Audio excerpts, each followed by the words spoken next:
ప్రజల సొమ్ముతో కట్టిన 9,000 కోట్ల నిర్మాణాలు గత ప్రభుత్వం దుర్వినియోగం చేసిందన్నారు మంత్రి నారాయణ. అమరావతి, శాంపూజీ, ఎలాంటి కంపెనీలు నిర్మిస్తున్న భవనాలను పరిశీలించారు మంత్రి నారాయణ.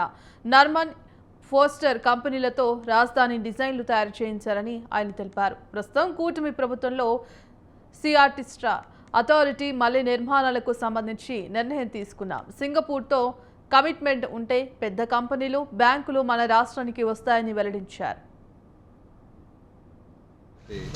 217 చదరపు కిలోమీటర్లు ఆ రోజు 2014-15 నిర్ణయించడం, దానికి సంబంధించి రైతు సోదరులు కేవలం 58 రోజుల్లో 34,000 ఎకరాలు ఇవ్వడం, దాని మీద వెంటనే అటు సింగపూర్తోనూ గవర్నమెంట్తోనూ అదేవిధంగా normal cost and partners London వాళ్ళతో యాక్చువల్గా డిజైన్స్ అన్నీ కంప్లీట్ చేయించి వర్క్స్ 48,000 కోట్లకు ఆ రోజు టేకప్ చేసాం.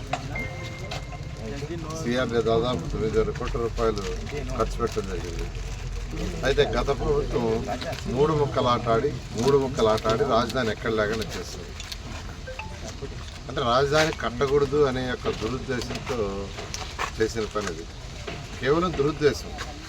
అంతేకాకుండా ఇక్కడ ఒక మంచి రాజధాని వస్తే ఎక్కడ తెలుగుదేశం ప్రభుత్వం మంచి పేరు వస్తుందో ఆ పేరు రాకూడదని ప్రజల యొక్క సొమ్ముతో